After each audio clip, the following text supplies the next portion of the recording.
Intercourse before or after marriage? Bro, I'm Muslim, so that's like after marriage. After. Yeah, For sure, for sure. for sure, for sure. I'm virgin. Bombastic side eye. Now, I don't know about that one being the virgin boys. You guys let me know your thoughts in the comments down below. And while you're down there, of course, hit the like and subscribe buttons, and let's go ahead and get to the rest of this tape. Bitter baby mamas, you all have one thing in common. One thing in common. And it's this. It's that you don't really know what it's like to be a single mom. No, you don't. You're bitter and you don't eat. It's the ones who really are single that are not bitter. They're not. They're humbled. They're humbled by all the responsibility that is on their shoulders 24/7 with zero assistance, with zero relief in time. Okay? Those are the ones who aren't bitter, and they're the ones who should be bitter. The bitter ones have the most support, the most help, the most consistency, and they'd be so bitter. I cannot. Like, why is it this way? Do you not know real people who really have to do things really on their for real own? Do you not know anybody like that? Who really does have a baby dad? Who really doesn't do anything at all for the child consistently? Because it seems wild to me that somebody who had support, who has a loving, involved parent would be as bitter as some of y'all are. So. Weren't women saying that it's so much easier to take care of things, especially the kids, when they're single and have no one else to deal with? Sometimes, gentlemen, we just gotta let them fight. Women only want to be able to leave the workforce if and when it suits them personally, which unfortunately makes it next to impossible for this to occur as a practical reality. Why? This option is really only possible if her partner is already a significantly above average earner. And this is part of what is driving the out of control hypergamy of modern mate selection. For instance, about 1 in 6 American women today earn over $100,000 a year. That supports a $100,000 a year lifestyle for herself. As a result, she's going to be very reluctant to start a family and raise children with a man who only earns $100,000 a year himself. Why? Well, assuming it costs at least $20,000 a year to raise a child, then that would mean such a man could only provide a $40,000 a year lifestyle for the 2 adults, which is a significant drop relative to the lifestyle to which she had become accustomed. To experience no change in her lifestyle, she would need to hook a man who earned at least $220,000 a year in this scenario. And only about 1 in 30 American men today earn above that threshold. 1 in 30 to 1 in 6. That's a 5-to-1 ratio. For those of you who are having issues following, what hypergamy means is that you generally want someone that's equal to you or better, and women generally are like this. Now, when it comes to the numbers, the woman sees that she makes $100,000 and all of it goes towards herself. Even if it goes towards her bills, things like that, that goes towards herself.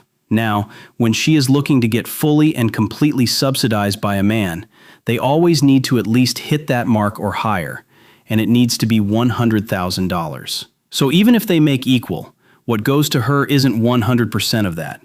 So that's why you hear a lot of women make these bogus claims of their man needs to make $300,000, $500,000, $1 million, because this is what they're thinking. Any of you fellas ready to sign up for these types of women? You know what sucks? Feeling like you'd been lied to your whole life. I'm now 29, and up until probably last year, I went on the side of being feminist, thinking that a woman don't need no man. And what is it that everyone says now? Adding to the declining population. Even though my whole life I've always wanted to be a mother and have kids, but instead I was sold a lie, did what everyone else was doing, and I partied and I drank and I had casual sex. Now I'm 29 and I really thought when I was a kid, 4 years old, and you're like, when I grow up, I just wanted to be a mum. I'm not saying I can't still do that. I am going to. Wow, you guys are quick. I can hear you guys signing up for that right now. But you're witnessing it right here, guys, on this tape. What happens when the woman hits the wall? This whole feminist dream that we got sold, that you should just F around and find out, that you should just sleep around, that you should just party every night, have fun in your 20s, figure it out later. Well, now it's later, and really wish I had kids by now. The whole time I wanted them, but it wasn't normal. It's not a normal thing to do. I was told that if you wanted kids and to be a stay-at-home mum or a stay-at-home wife, that's not good enough, that's not progressive enough. You need to be a boss bitch. And I was, and I kind of still am. I've had multiple businesses. I always have enough money in the bank. I've flown business class multiple times to here, there, everywhere. Does any of that matter now? No. You know what makes you rich? Family. Kids. And I'm sure this happens to a lot of women my age. You heard it here, guys. And that's the thing. She's realizing it.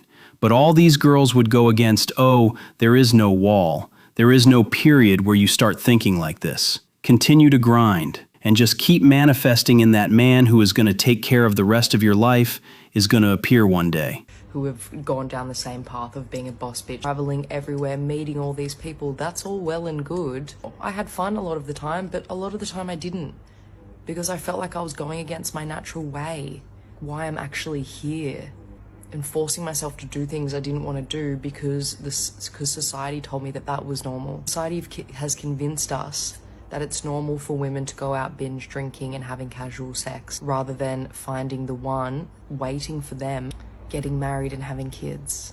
We've been convinced that that's the wrong way. And they don't realize that all these things where they say this is empowering to go out and just have sex with men, it's only benefiting men. That's why I believe at the very, very top of all this feminist rhetoric are just other corrupt men. That it's empowering to show your body off on the internet in every form. On YouTube, on Twitch, not even just those spicy platforms, but everywhere.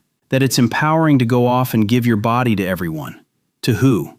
To the guys. And which specific guys? The top earning men, the ones who actually run the show. And these women realize way too late, just like this woman is realizing right now. See, women do like wreck their car and then get a sticker of a Band-Aid and be like, oopsie. If you don't go get this car fixed. Bro, he'll literally say anything to crack. Like, I'm laid up. He revving on me. He like, oh, you're so soft. Da, da, da, da. You're a liar. I literally have eczema.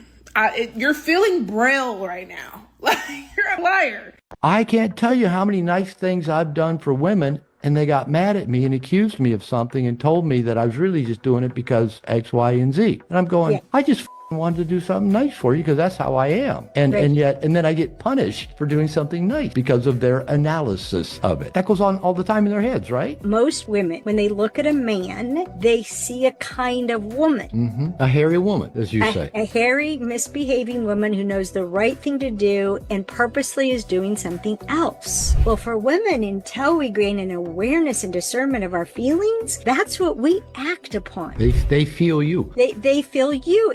What we project onto men is that your actions are compelled by your feelings. And if I can get you to feel the right way about me, then you'll act the right way towards me, and the right way is what a woman would have done, an idealized. Yeah, as you say, a perfect woman. So the standard that you are being judged and condemned by is what a perfect woman would have done in that situation. And if you didn't do that, you must not love me enough, you must not care about me enough, and you must not respect me enough. We're like, why don't you love me enough to act right? Why don't you care about me enough to act right? Why don't you respect me enough to act right? And then it comes back to what's wrong with me.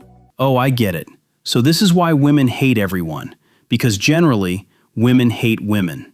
And if they think that everyone's a woman, then they hate everyone. That's why they don't want to be with anyone unless they have money. It's starting to make sense.